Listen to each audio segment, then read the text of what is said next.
மண்பாண்ட தொழிலாளர்கள் வாழ்வாதாரத்தை காக்க அரசு நடவடிக்கை எடுக்க வேண்டும் என திருப்பூரில் நடைபெற்ற மண்பாண்ட தொழிலாளர்கள் சங்க பொன்விழாவில் கோரிக்கை எழுந்துள்ளது. திருப்பூரில் தமிழ்நாடு மண்பாண்ட தொழிலாளர்கள் சங்கத்தின் 50ஆம் ஆண்டு பொன்விழாவை முன்னிட்டு மண்பாண்ட தொழிலாளர்களுக்கு நலத்திட்ட உதவிகள் வழங்கும் நிகழ்ச்சி நடைபெற்றது. இதில் கலந்து கொண்ட பின் செய்தியாளர்களை சந்தித்த தமிழ்நாடு மண்பாண்ட தொழிலாளர்கள் சங்க மாநில தலைவர் சேமநாராயணன், பொங்கல் திருநாளை ஒட்டி ரேஷன் கடைகளில் வேட்டி, சேலை, அரிசி, கரும்பு வழங்கும் அரசு மண்பானைகளையும் வழங்க வேண்டும் என கோரிக்கை விடுத்தார்.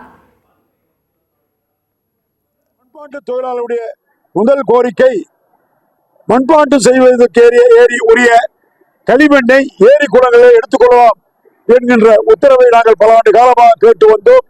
அந்த உத்தரவை இன்றைக்கு புதுப்பித்து தமிழக முதல்வர் முதல்ல கேட்கிறோம். கொடுத்து பாக்குற ஏமாந்து போயிடும். ஏமாந்து என்ன செய்வான்? வீடு கொண்டு ஏமாந்து படுத்துட மாட்டான், வீழ்த்திட மாட்டான், வீடு கொண்டு எழுவான். சாலிவாகன் பொறுத்த குறை இது. திருவேங்கட அவிதத்தர அந்த அவதார கோத்திர பிறந்தவர் மாயாண்டி சுவாமிகளை போன்ற தெய்வ இறைப்பு நம்பிக்கை உள்ளவர்கள். இவருடைய கோரிக்கை நியாயமான கோரிக்கை. இந்த அரசாங்கம் கண்டிப்பா ஏற்கவில்லை என்று சொன்னால் எந்த அரசாங்கம் இருந்தாலும் சரி அந்த அரசை எதிர்த்து போராட நாங்கள் தயாராக இருக்கின்றோம்.